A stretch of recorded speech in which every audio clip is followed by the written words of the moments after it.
ایران کا اب تک کا شدید حملہ، اسرائیل دہل گیا۔ تہران کی صہیونی ریاست پر سجل میزائلوں کی بارش، متعدد افراد ہلاک، 200 سے زائد زخمی ہو گئے۔ تل ابیب اور یروشلم سمیت 6 شہروں میں تباہی۔ اسرائیلی اسٹاک مارکیٹ بلڈنگ کھنڈر بن گئی، متعدد عمارتیں ملیامیٹ۔ اسرائیلی فوجی کمانڈ، انٹیلیجنس ہیڈ کوارٹر اور انٹیلیجنس کیمپ کو نقصان پہنچا۔ ایک میزائل سروکا اسپتال کی عمارت سے ٹکرایا۔ فرانس کا اپنے شہریوں کو ایران اور اسرائیل سے نکالنے کا فیصلہ۔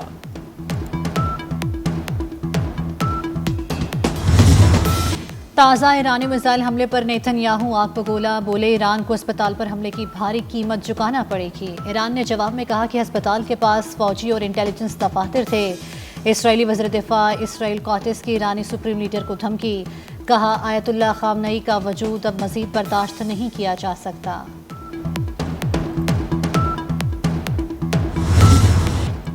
اسرائیل امریکہ سے مدد مانگ رہا ہے، یہ اسرائیل کی کمزوری کا اظہار ہے۔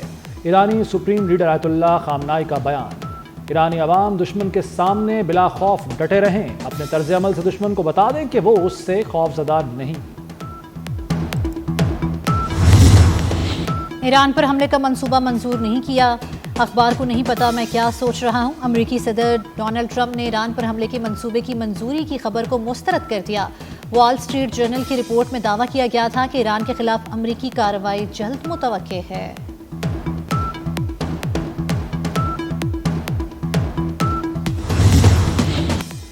ڈونلڈ ٹرمپ اپنا دماغ ٹھنڈا رکھیں، ایران پر حملے کے منصوبے کی منظوری کی خبر پر برطانوی وزیراعظم کا رد عمل۔ وزیراعظم کیئر سٹارمر کا کہنا ہے کہ فریقین پیچھے ہٹیں، محاذ آرائی کسی کے مفاد میں نہیں۔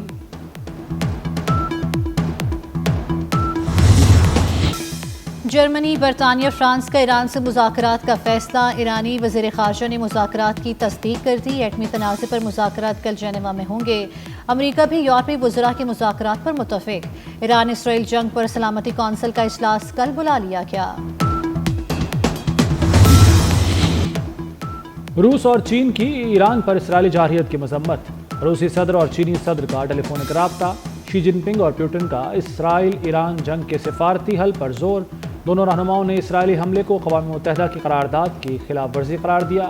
امریکہ مداخلت نہ کرے، روسی صدر کا مشورہ۔ فیلڈ مارشل عاصم منیر کی امریکی صدر ڈونلڈ ٹرمپ سے تاریخی ملاقات۔ امریکی صدر نے فیلڈ مارشل کے احساس میں ظہرانہ دیا۔ ڈونلڈ ٹرمپ کا طویل اسٹریٹجک شراکت میں اظہار دلچسپی۔ انسداد دہشت گردی کے شعبے میں مسلسل تعاون کے عزم کا اعادہ۔ خطے میں پاکستان کی قیام امن کی کوششوں کو سراہا۔ ملاقات میں ایران اسرائیل تنازع پر تفصیلی گفتگو۔ دونوں رہنماؤں کا ایران تنازع کے پرامن حل پر زور۔ 1 گھنٹے کی شیڈول ملاقات 2 گھنٹے تک جاری رہی۔ فیلڈ مارشل کے ہمراہ نیشنل سیکیورٹی ایڈوائزر ملاقات میں شریک ہوئے۔ وزیر داخلہ محسن نقوی بھی وائٹ ہاؤس میں موجود تھے۔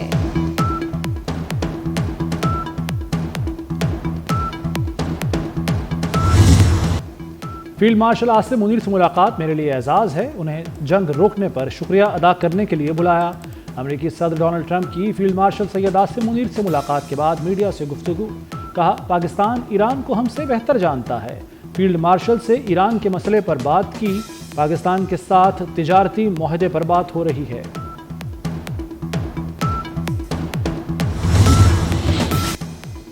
جارحیت کے خلاف فخر اور بہادری سے اپنا دفاع کریں گے۔ ایرانی وزیر خارجہ عباس عراقچی پرعزم کہتے ہیں دشمن اپنی سنگین غلطی کی بھاری قیمت ادا کرے گا۔ ہمارے پاس جوہری ہتھیار نہیں، اپنے دفاع میں کارروائی کر رہے ہیں۔ ایران نے کبھی ایٹمی ہتھیار حاصل کرنے کی کوشش ہی نہیں کی اور نہ ہی آئندہ کرے گا۔ دنیا کو اسرائیل کی بڑھتی بدمعاشی پر شدید تشویش ہونی چاہیے۔ ایٹم بم بنانے کی ایرانی کوشش کا کوئی ثبوت نہیں ملا۔ عالمی ایٹمی توانائی ایجنسی کے سربراہ رافیل گروسی کی ایران کے ایٹمی ہتھیار بنانے کی تردید۔ کہتے ہیں ایران ایٹمی ہتھیار بنانے کی کوشش نہیں کر رہا تھا۔ ایران کی جانب سے 60% یورینیم افزودہ کرنے پر شبہات تھے۔ اسرائیلی جارحیت کی شدید مذمت کرتے ہیں ایران کو اپنے دفاع کا حق حاصل ہے۔ ترجمان دفتر خارجہ شفقت علی خان کی پریس بریفنگ، کہا عالمی برادری اسرائیل کو کٹہرے میں لائے۔ 21 مسلم ممالک نے اسرائیلی جارحیت کو مسترد کیا۔ اسرائیلی اقدامات کو عالمی قوانین کے خلاف قرار دیا۔ ایران اسرائیل تنازع کا واحد حل مذاکرات ہیں۔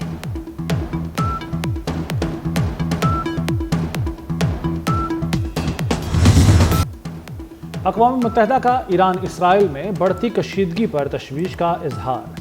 سیکریٹری جنرل انتونیو گوتریس کی عالمی قوتوں سے فوری مداخلت کی اپیل۔ ایران اور اسرائیل میں فوری جنگ بندی کا مطالبہ کر دیا، کہا فریقین معاملے کو عالمی مسئلہ بنانے سے گریز کریں، مسائل کا دیر پا حل صرف سفارتی ذرائع اور مذاکرات سے ہی ممکن ہے۔ ججز کے تبادلے کو کئی تکرری قرار نہیں دیا جا سکتا۔ اسلام آباد ہائی کورٹ میں ججز کی ٹرانسفر قانونی قرار۔ سپریم کورٹ کے آئینی بینچ نے ججز ٹرانسفر سینیورٹی کیس کا فیصلہ سنا دیا۔ جسٹس سرفراز ڈوگر قائم مقام چیف جسٹس اسلام آباد ہائی کورٹ رہیں گے۔ عدالت نے 3-2 کی اکثریت سے فیصلہ سنایا۔ ججز کی سینیورٹی کا معاملہ صدر پاکستان کو واپس۔ صدر مملکت سینیورٹی کے معاملے کو جتنی جلد ممکن ہو طے کریں۔ 3 ججز کا اسلام آباد ہائی کورٹ تبادلہ ہوا تھا۔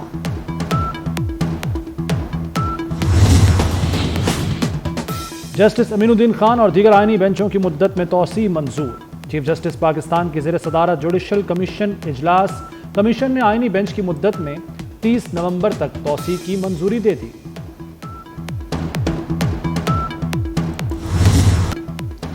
DGISPR کے سیلانی IT پروگرام کراچی کے طلباء کے خصوصی نشست۔ طلباء نے لیفٹیننٹ جنرل احمد شریف سے ملک کے اندرونی اور بیرونی سیکیورٹی سمیت مختلف موضوعات پر سوال کیے۔ DGISPR نے کہا کہ آپریشن بنیان المرصوص میں کامیابی امن کی جیت ہے۔ پاکستان نے ہمیشہ امن کو جنگ پر فوقیت دی۔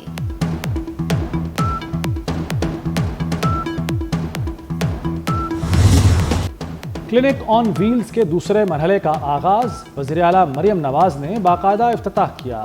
وزیر صحت عمران نذیر کے ساتھ گاڑی میں معائنہ کیا۔ خطاب میں کہا کہ آج لوگوں کو مفت ادویات مل رہی ہیں۔ سرکاری اسپتالوں میں باہر سے ادویات منگوانے والوں کے خلاف سخت ایکشن ہوگا۔ Pakistan deserves a budget that is progressive, people-centric and protective of the most vulnerable in our society. My constituents continue to suffer through 15 hours of load shedding. It's a shame that in 2025, Mr. Speaker, over 56 million Pakistanis still live without electricity. And instead of encouraging solar energy, the government in its short-sightedness has imposed tax on solar panels. Budget کو عوام دوست اور خواتین دوست بنائیں۔ آصفہ بھٹو زردانی کا قومی assembly میں مطالبہ۔ کہتی ہے ملک کی آدھی آبادی خواتین پر مشتمل ہے، خواتین کے لیے مزید فنڈز رکھے جائیں۔ شرم کی بات ہے 2025 میں بہت سے لوگ بجلی سے محروم ہیں۔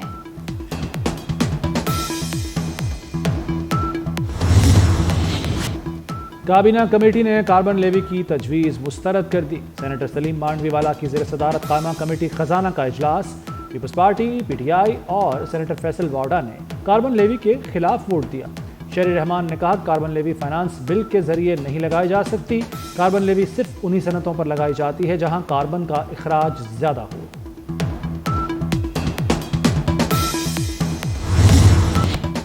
کراچی میں قاتل ڈمپر نے مزید 2 جانیں لے لی۔ راشد منہاس روڈ کے قریب مٹی سے بھرا ڈمپر گاڑی پر الٹ گیا۔ خاتون اور بچی جاں بحق، 2 افراد زخمی ہو گئے۔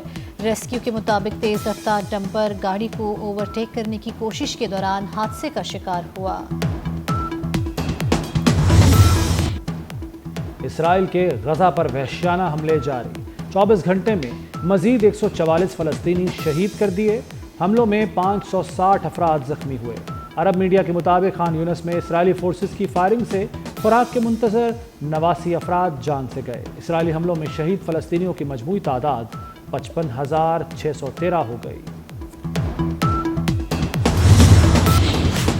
ٹرمپ انتظامیہ نے غیر ملکی اسٹوڈنٹس ویزا پر عائد پابندی اٹھا لی۔ امریکی محکمہ خارجہ نے غیر ملکی طلباء کے لیے ویزے کی اجراء کا عمل دوبارہ شروع کر دیا۔ طلباء کے لیے درخواست کے ساتھ سوشل میڈیا اکاؤنٹس تک رسائی لازمی قرار دے دی گئی۔ مئی میں معطل کی گئی اسٹوڈنٹ ویزا پروسیسنگ کو منسوخ کر دیا۔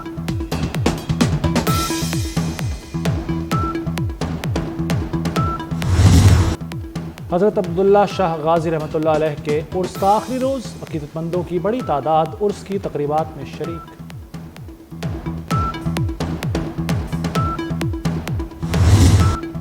شہری تیاری پکڑ لیں، بادلوں کی ریلیف پیکج کا کل سے آغاز ہوگا۔ محکمہ موسمیات نے ملک بھر میں پری مانسون بارشوں کی پیشگوئی کر دی۔ 20 سے 23 جون کے دوران وقفے سے بادل برسیں گے۔ لاہور میں 40 سے 60% زیادہ بارشیں متوقع، PTMA نے خبردار کر دیا۔